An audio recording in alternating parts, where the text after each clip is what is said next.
This video is sponsored by DistroKid.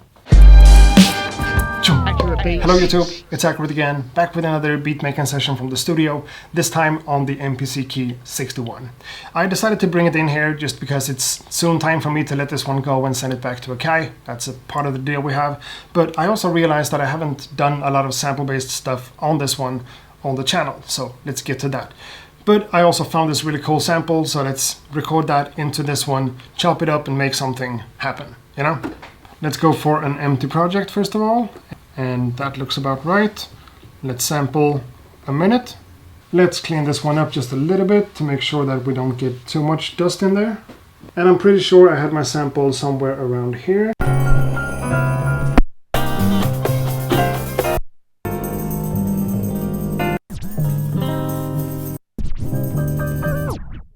Let's sample that.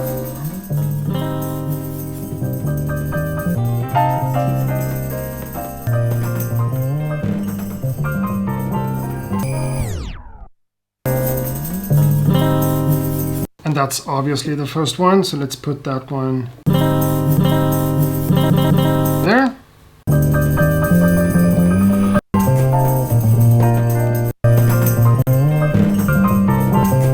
You know, chopping a sample like this, at least in my book, is somewhat of an art form itself. You can chop a sample in many different ways, and there's not necessarily a right or a wrong way to go about it.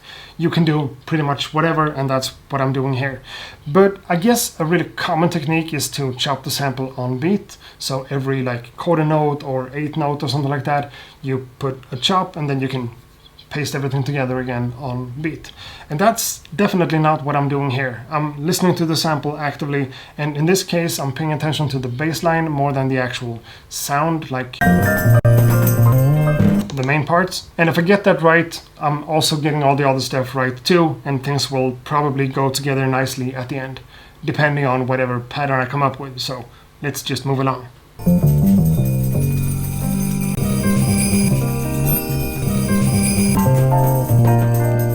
I think that's good enough. Now let's go shift and convert into pad parameters.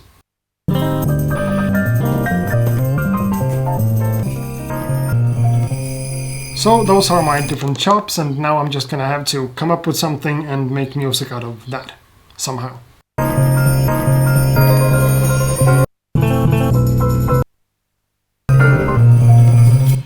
Let's try to change the pitch of the entire sample just to get something a little bit different. Well, I think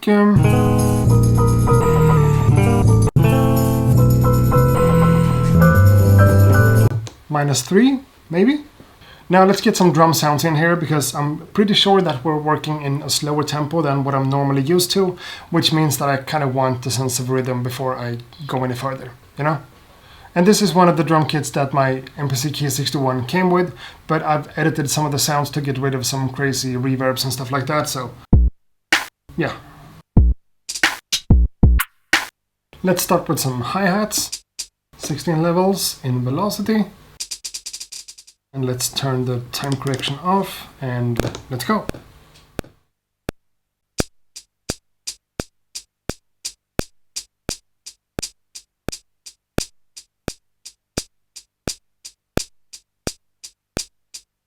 And let's do some kicks and snares.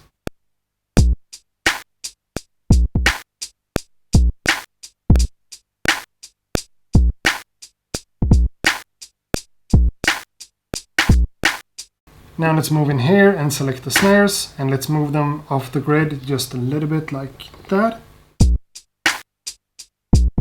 Maybe a little bit more. Yeah, that'll do it for now. So let's actually move into the sample again and try to play some of these chops on the drums and see if that makes sense. And of course, the band next to me just started rehearsing, so I guess we're gonna have to live with that, but that's fine. Let's keep working.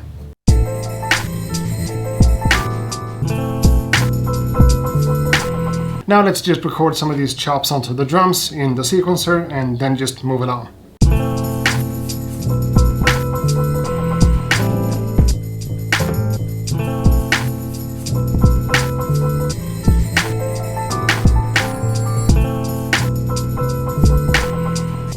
I like that, but let's also try to change the pitch of this entire program just because I can. Let's go -5 instead of -3.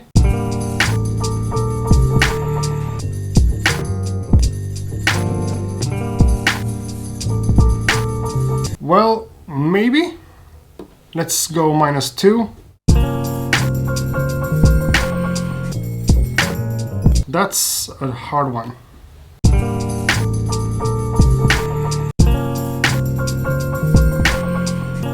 Let's actually go with -2. I think I like how some of the sounds gets a little bit, well, I don't know, the swing gets a different kind of feel, and I think I like that.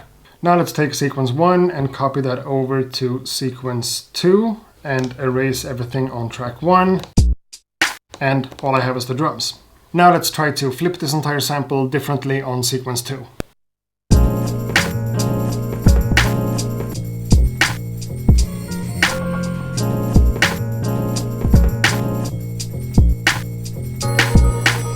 Now, through the magic of video editing, this is actually a couple of days later. I went to IKEA, I bought a shelf and I made a video about that, but this beat kind of deserves to be somewhat finished.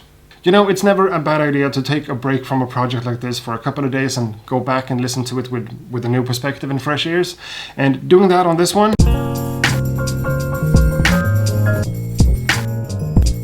kind of makes me realize that I could do a lot of work with the sample here in terms of filtering or applying an equalizer or something to scoop out some of the low frequencies, or maybe put some emphasis on the bass or whatever like that. But in this case, I'm not going to do any of that. I'm just going to leave the sample all sloppy with the drums like that and start thinking about what more to add here. And if I wanted to, and if I need to, I could always go back to the sample later on and fix the sonics of it and take out some bass or do whatever. And you know, since we're working on the MPC KEY61 today, I have all the opportunities in the world to start playing some keyboard sounds on top of the stuff that I have going. Let's do the studio strings. Yeah.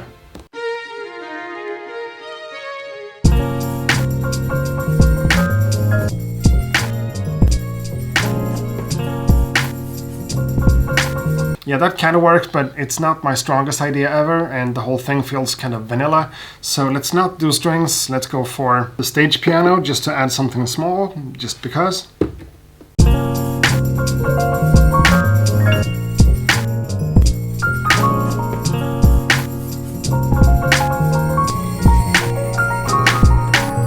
And I guess I could say exactly the same things again.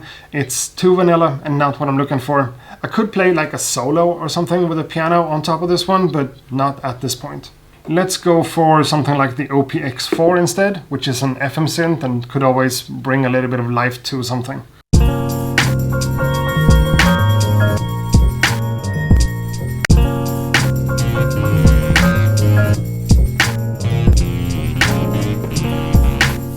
And nothing really seems to work right now, so let's just put that one in there.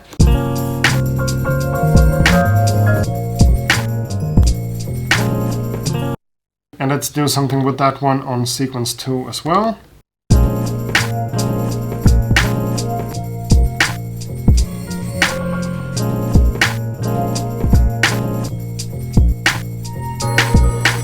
Again, not a strong idea per se, but I'm gonna leave it in there because I think it adds something to the mix in general. So let's actually think about the next step here. And when in doubt, sample, I guess. And let's use the same piece of vinyl for this.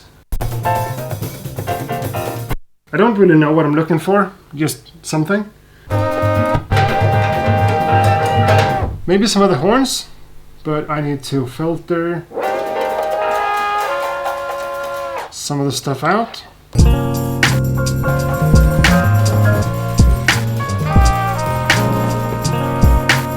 Almost, but not.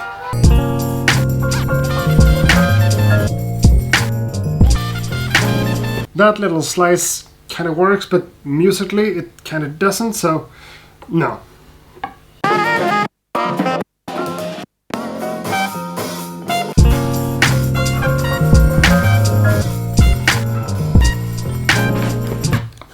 Let's just try another one, but I like the idea of having some kinds of horns or something in there. Maybe.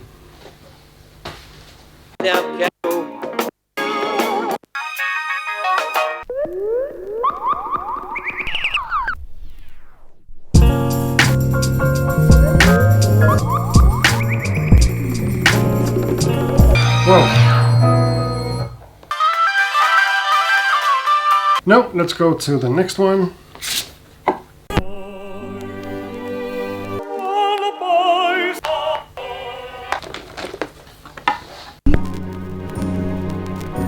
I'm gonna take this one too.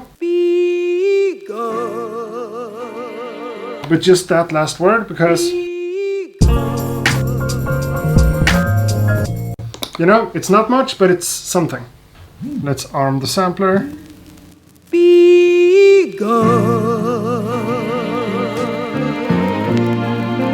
I don't need that last part, but yeah. And let's also grab the other sample, the short, like, sound effecty one.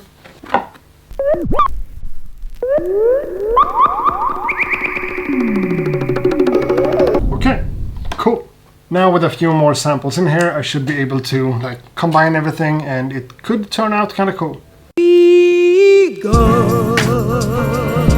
Sure. We need to put a fade on it and fix it up a little bit, but that's totally doable. So let's just trim it. Maybe like that, and then fade out. But there's way too much bass going on in that one, so let's just filter that out. Maybe that thin? Yeah, and then we have another one. And yeah, I want even less of that, so let's apply a fade out right there. And let's just get them into the sequencer like this.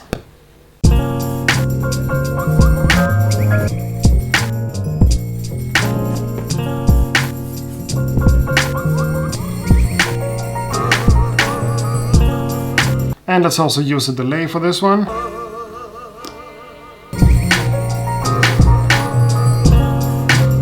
Now let's copy this pad over there with nothing but this, and a delay on that one too.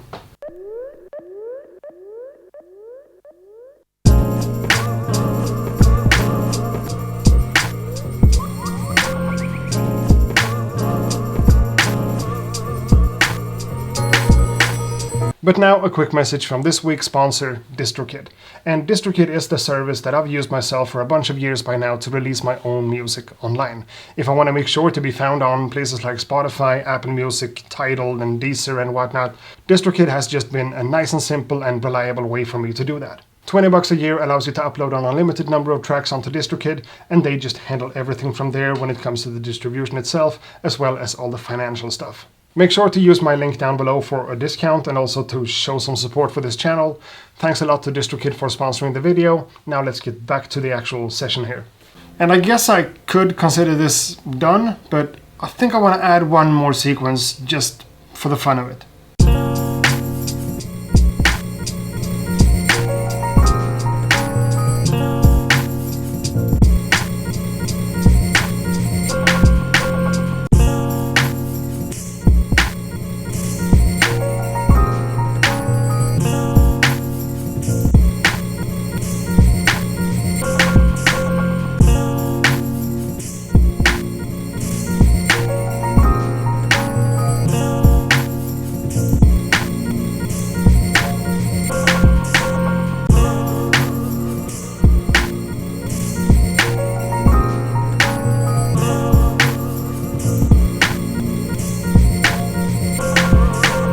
Alright, so that just has to be it. I gotta stop myself right there because I could keep working on this track forever, but I'm not sure I would improve anything on it or in it or whatever. I think it came out really cool. I like the first and the second pattern way more than the third one, but still.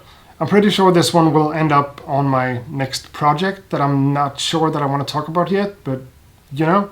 As far as this video goes, I'm gonna do a little bit of scratching and maybe play some sort of synth or piano line or something on top of the track and show it off like that, because that's just one of the things I do here.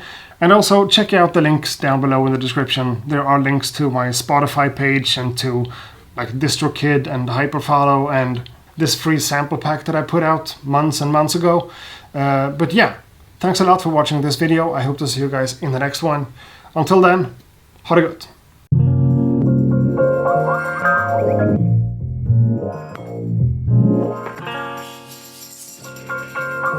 Accurate beats.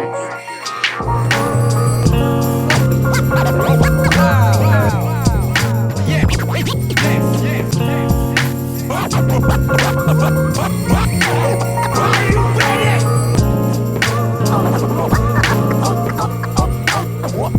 Oh my god.